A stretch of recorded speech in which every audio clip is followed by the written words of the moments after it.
especially now in the United States, people bring race into pretty much everything, whether we like it or not. One common thread here in the United States among white people is that most white people have learned or don't feel proud about being white. It's more shame than pride here. But Europeans did this thing that people had not done before, which is enslave people on the basis of their physical characteristics and where they were from. There's definitely a component here where, there were people in the past in this country who maybe put a bad name on being proud of being white because they were being proud of being white for the completely wrong reasons. They were like, I'm white and I'm better than everybody else. Yep. When people say that, are they, A, including the indigenous peoples into that analysis, into that group? And B, are they saying it with an awareness of what the white Australians did to the Aboriginal people? Things related to white people aren't good. They're not necessarily bad. They're just not good. It's just part of it. Donald Trump has opened up the doorway to white people starting to stand up and be like, God, I'm tired of being ashamed of being white, or whatever the case is. So do you guys see any of that here? Do you guys talk about white privilege? My name is Sapir. I'm American and Israeli. Junior entrepreneurship major from Asheville, North Carolina. Hey, my name's Aiden. I'm a senior in mechanical engineering. I'm Australian American, but I spent about 13 years in Australia until college, really. Hi, I'm Andres. I'm a junior finance major. I was born in San Francisco, but I lived in Quito, Ecuador, since pretty much the age of 7 until I graduated high school. Hi, I'm Rebecca, and I'm from Dublin, Ireland, and I'm a criminology and psych major.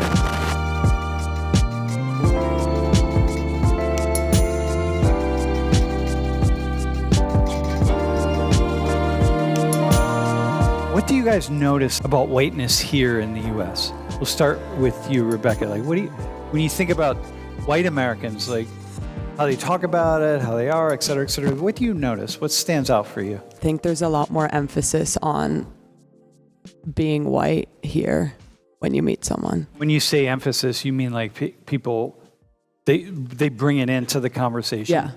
Yeah. Does anybody want to add on to what Rebecca just said about Americans sort of bringing whiteness into the conversation? Well, I was going to say, I feel like, especially now in the United States, people bring race into pretty much everything, whether we like it or not, and whiteness happens to be one of those things that they just bring in. And I don't necessarily think it's just white people who talk about whiteness. I feel like everybody talks about whiteness. What are the common things that you hear people saying about whiteness here in the United States?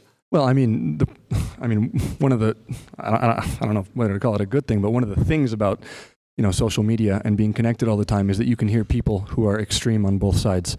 So, you can hear people in God knows where they are talking about how great it is to be white and, how great they feel being white and how whiteness is awesome and everything. And then on the other end, obviously you can hear people talking about how, they view whiteness as something not necessarily to be proud of. It seems to me that one common thread here in the United States among white people is that most white people have learned or don't feel proud about being white. It's more shame than pride here.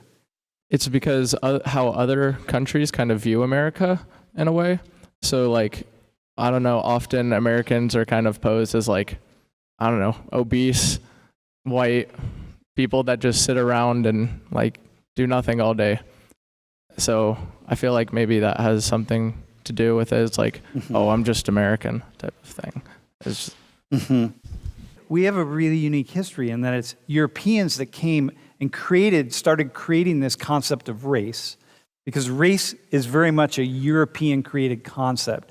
And the development of race as a term goes right along with slavery. Slavery has always existed in the world. There's always been slavery. Slavery is just taking somebody from some group and saying, you're going to now be part of our group and you're going to work for us.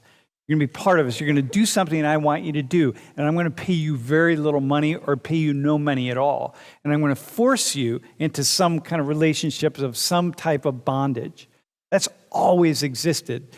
And always existed because life is really brutal and short, man. And you need other people to be part of your groups, especially the smaller the groups are. And most of human history is hunting and gathering groups.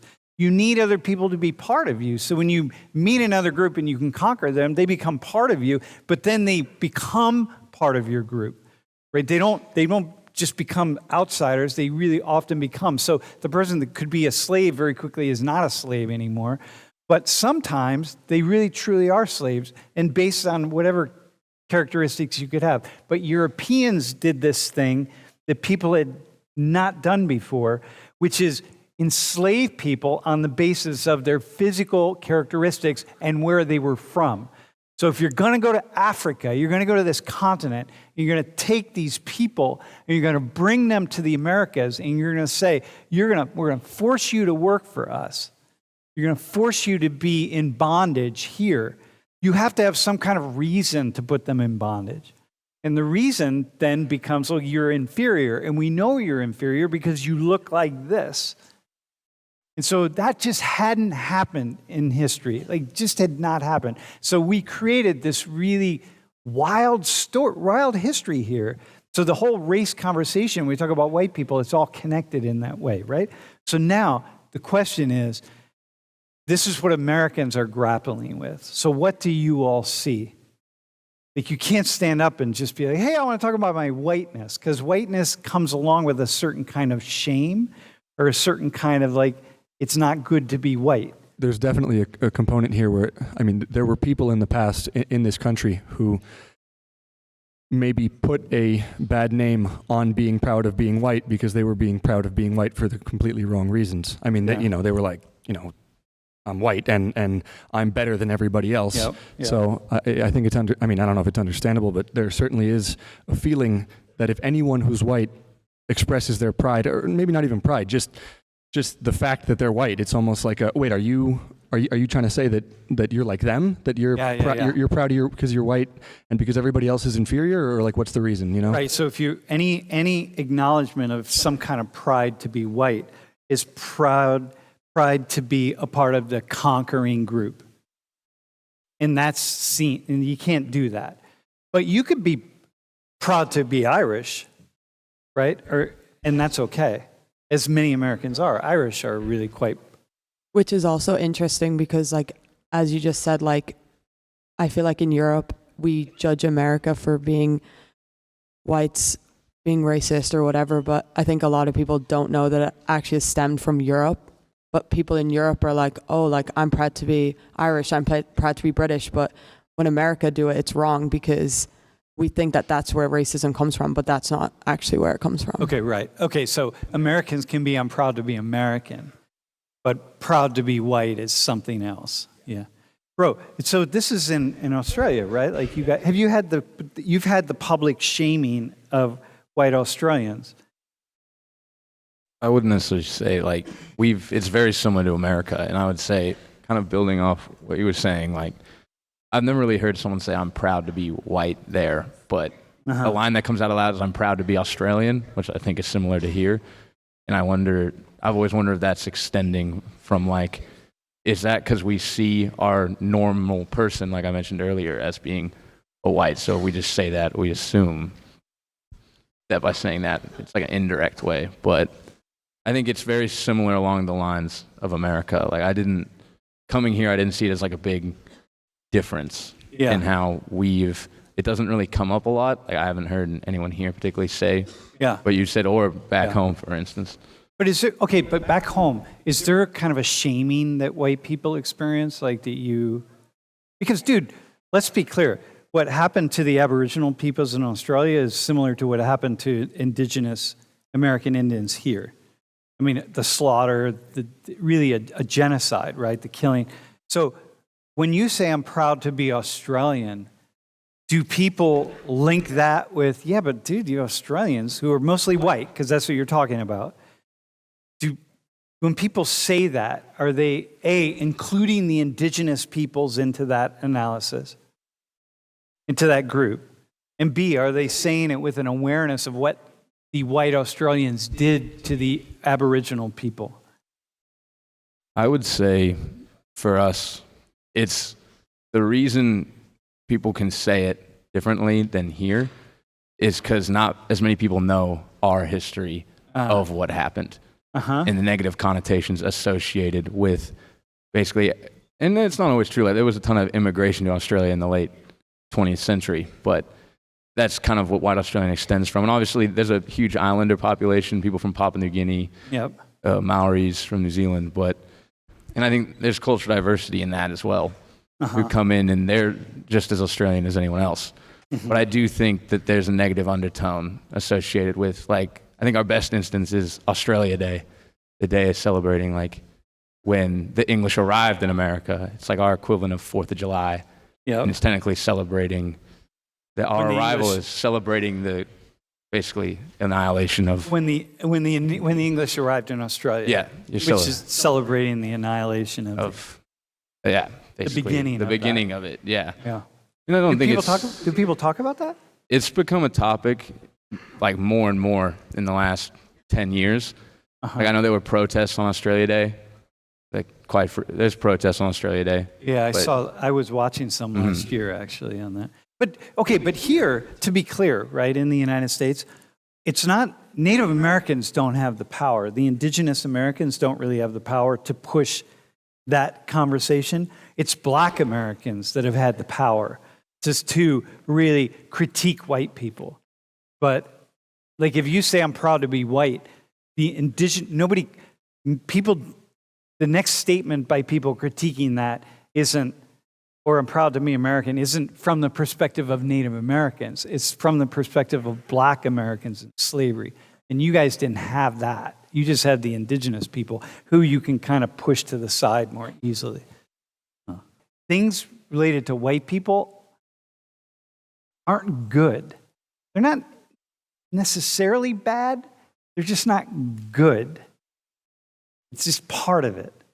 Donald Trump has opened up the doorway to white people starting to stand up and be like, God, I'm tired of being ashamed of being white, or whatever the case is. So do you guys see any of that here?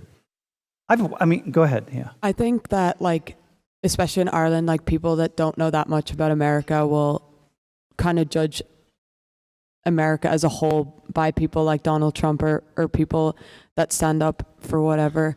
But I think, like, when you get here and you get to know people, actually, like, from my experience, like, American people are some of the nicest people I've ever met, and that's for all races. So I think that, like, from smaller countries like Ireland and especially other countries in Europe, that a lot of white people or just America in general get based off of the kind of bigger names and things that are seen in the media, but they actually don't know what it's like to be over here and, like, live the lifestyle and live and your best friends be American.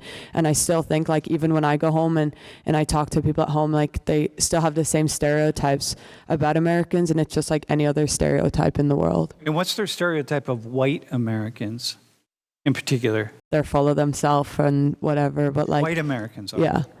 But not in the sense of, like, being white or anything, just in the sense of, like, just that's just the stereotype that they have. Yeah, of white Americans. I want to go back to this kind of shaming. I have never experienced it in Ecuador, and I don't experience it in Colombia, where white people... You mean shame here in the United States? Yeah, in the United States. Well, yeah, I mean, I certainly see... It's almost like there's something inherent about being white that makes you a certain way by default. And then it's just like, it's hard to deal with that, in the sense that you're your own individual person, and there's nothing necessarily about my whiteness that makes me a certain way. Yeah. Or if anyone says there's anything about my whiteness that makes me a certain way, I have a tough time just understanding that, because, you know, it's not something that I chose. It's not something that any white person chose, or any person of any color chose. No, but there's a way of talking about it, right? If I talk to white people and I say, hey, tell me about yourself a little bit. Going back 20 years, 30 years, nobody would ever say, oh yeah, well, I'm white. It's just like it's not even part of the consciousness. It's just like, you know, it's like drinking the water. You don't really notice that you're white. It's just not part of it. It's not in the conversation to even acknowledge it. You don't look at a mirror and recognize that what you're seeing is a white face here. But in the past 10, 15 years for sure, there's this greater awareness among white Americans that they're actually white Americans. They're not just Americans, they're white Americans, right? And that's not necessarily a good thing. Like, you got to be able to follow that up with, yeah, and white people have done some really awful things, and I'm privileged. Like, you learn that, like, right off the bat. Like, yeah, I'm white. Yeah, I'm privileged. I have white privilege. Do you guys talk about white privilege in Australia? I wouldn't say as much. You notice that here? It's more talked about here, and I wonder if it persists more here than it does, but I don't think I can fully comment on the extent in which it persists. It obviously exists in Australia, Yeah. and it still exists, but also it's definitely, from as long as I've been here, more talked about than I ever talked about it back home with anyone. Yeah, like, you've never talked about it back home with anyone? You don't talk about white people don't talk about their privilege? I wouldn't say it's not talked about, it's just not talked about on the same scale. Yeah, I got you. Okay. Yeah. For here, the scale is just, my God, if you have a race group, like if you put a diverse group of people in a circle and you have them start talking about race, the white people are going to just start with the privilege, unless they're part of Young Americans for Freedom or conservative or something. They're immediately going to just talk about the privilege. Like, that's just part of it. And you can't talk about being white without talking about your privilege. I don't really see it at all in Israel, to be honest. Everybody's just kind of like, I don't know. Everybody's kind of in the same boat after like the Holocaust. So everybody's just kind of like, oh, nice to everyone. But actually, they aren't nice. Or not nice to Yeah, everyone. but that's their like custom there. No. But, yeah, so I agree with you. Like, I that's been my experience.